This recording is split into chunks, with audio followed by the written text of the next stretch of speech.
The WTA almost never interferes with Grand Slam wildcard decisions. That power belongs to the tournaments themselves. Always has.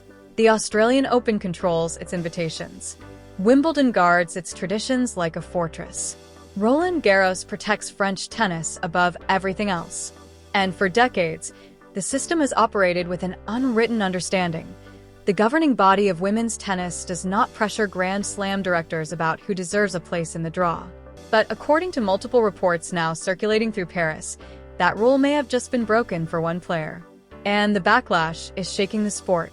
The player at the center of the controversy is Alex Eala.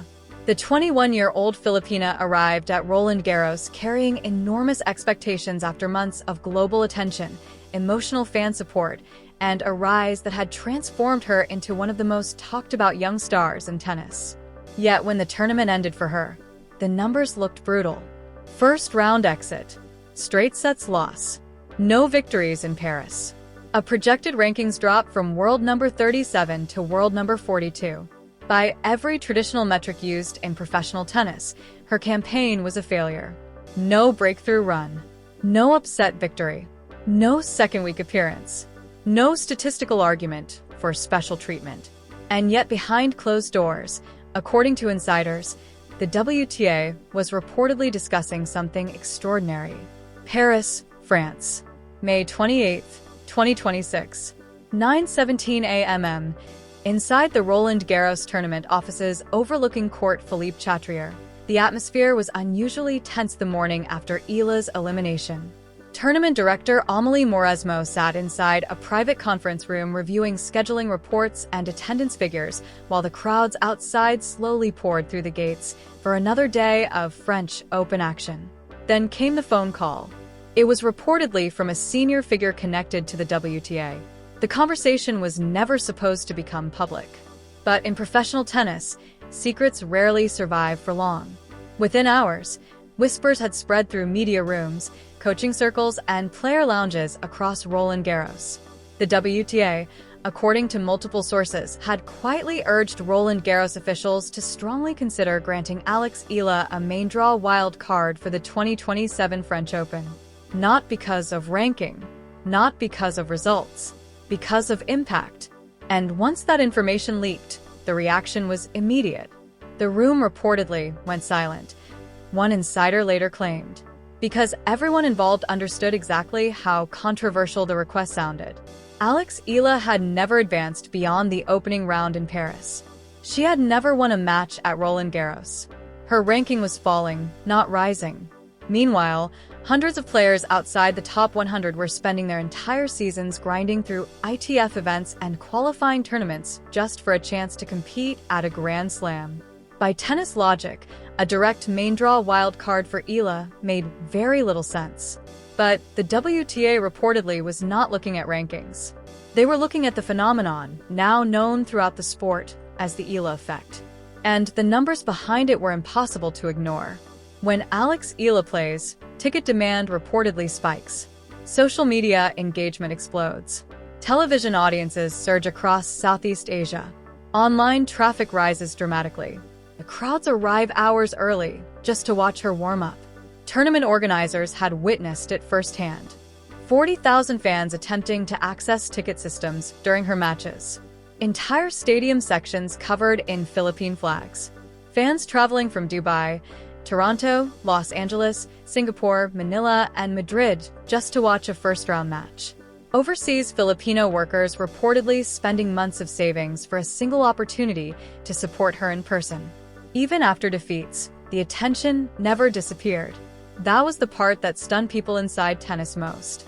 Normally, players lose and the spotlight moves on. With Alex Eala, it didn't. The interest stays. One source reportedly explained. That's what makes this different. People don't stop caring after the loss. And in the modern sports economy, sustained attention is power. That reality is what turned a routine wild card discussion into a political firestorm. Once the leak became public, criticism flooded social media almost instantly. How can a player who has never won a match at Roland Garros deserve a main draw wild card? One analyst posted. Another wrote, "This is exactly what fans hate about modern sports. Merit is being replaced by marketing. Others defended the players fighting through qualifying rounds. There are athletes ranked outside the top 100 who have to win 3 brutal matches just to enter the draw, one commentator argued. Meanwhile, the WTA wants to bypass the system because someone sells tickets? The accusations escalated quickly. Some fans called it corruption. Others called it favoritism. Some argued tennis was becoming entertainment first and sport second. But supporters of Eala fired back just as aggressively. Because the truth is, wild cards have never been based purely on rankings. Every Grand Slam gives invitations to players who technically do not deserve them statistically. French players receive them annually at Roland Garros. Young juniors receive opportunities based on potential. Former champions are invited back after injuries. Big names with marketing value are often protected. That has always been part of tennis. So supporters asked a simple question: why does the outrage suddenly appear when the player is Filipino? The argument spread rapidly online. Wild cards have always been political, one fan wrote. People are only angry now because Alex Eala has become too powerful too fast. And perhaps that was the deeper truth hiding underneath the controversy. Because Alex Eala's rise has exposed something uncomfortable inside professional tennis. The sport desperately wants global audiences. It wants Southeast Asian markets. It wants younger fans. It wants emotional connection. It wants viral moments. It wants identity-driven fandoms. And then suddenly, unexpectedly, one player from the Philippines actually delivered all of it. Now the establishment does not fully know how to respond. Amélie Mauresmo reportedly understood this conflict better than anyone. As a former world #1 and Grand Slam champion herself, she knew exactly how sacred competitive integrity is in tennis. She understood the importance of rankings, qualifying, and meritocracy. But she also saw the reality unfolding around Eala. The packed crowds, the chants, the flags, the atmosphere unlike anything Roland Garros had experienced in years. The Eala effect is real, Mauresmo reportedly admitted privately during internal meetings. You can feel it the second she walks onto the court. But another question kept hanging over every conversation. If Roland Garros gave Eala a direct main draw wild card, what message would it send to everyone else? What about the French juniors dreaming of their opportunity? What about players battling through low-level tournaments for ranking points? What about the qualifiers who spent years earning their place? The debate reportedly lasted for hours inside tournament offices. Meanwhile, Alex Eala herself was completely removed from the political chaos unfolding around her name. She was preparing for the grass season, training, recovering, moving forward. Sources close to her camp later insisted she never asked for special treatment and had no involvement in any wild card discussions. But her fans were impossible to silence. Across social media, hashtags supporting her exploded globally. Hashtag Give Alex the Wild Card, hashtag Eala Effect, hashtag Laban Alex. Fans argued she had already earned her place emotionally, culturally, and commercially. She inspires millions. She makes people care about tennis. She represents something bigger than rankings. She matters. And in modern sports, that word matters carries enormous weight. Eventually, the pressure forced Roland Garros to respond publicly. Paris, France. May 31st, 2026. On the final weekend of the French Open, Amélie Mauresmo stepped to the podium during a brief media appearance that would effectively end the controversy. Her tone was calm, controlled, diplomatic, but everyone in the room understood the importance of what she was about to say. We have heard the discussions regarding future wild cards, Mauresmo began. The journalists leaned forward instantly. The French Tennis Federation has not made any final decisions regarding the 2027 main draw. A pause. Then came the compromise.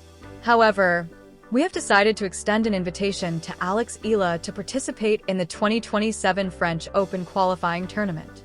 The room erupted into whispers. She will not receive a direct main draw wild card, Mauresmo continued. She will earn her place through qualifying like every other player outside the cutoff. It was a middle ground decision, not a rejection, not a full endorsement, a compromise. And compromises rarely satisfy anyone. Critics argued she should receive nothing at all. Supporters argued she deserved direct entry. The WTA reportedly wanted more, but Mauresmo held the line. Shortly afterward, Alex Eala's camp released a brief statement that instantly spread across tennis media worldwide. Alex has never asked for handouts. She will not start now. That sentence changed the entire emotional tone of the controversy, because suddenly the story was no longer about entitlement. It became about pride, about earning opportunities instead of demanding them, about a young player refusing to beg for validation from a system still trying to understand her impact. And maybe that is why this entire situation became so emotional. Because Alex Eala represents something professional tennis has not seen in a very long time. Not just a talented player, a cultural force. A connection between sport and identity powerful enough to transcend wins and losses. Millions of people see themselves in her journey. Young Filipino athletes see possibility in her presence. Overseas workers see representation in her fight. Fans see authenticity in her emotions. And tournaments see audiences they cannot ignore. Her ranking may fall. Her results may fluctuate. But the crowds remain. The chants remain. The flags remain. And whether the tennis establishment likes it or not, that changes things. Because very few first-round losers leave Roland Garros as one of the defining stories of the tournament. Alex Eala did.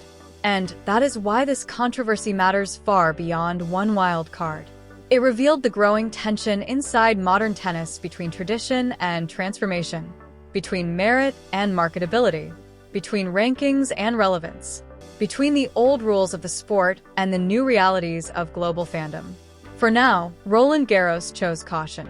Alex Eala will have to qualify. If she wants to stand again on court Philippe Chatrier, she will need to win her way there. But even after the headlines fade, one truth remains impossible to ignore. The tennis world is no longer debating whether Alex Eala matters. That question has already been answered.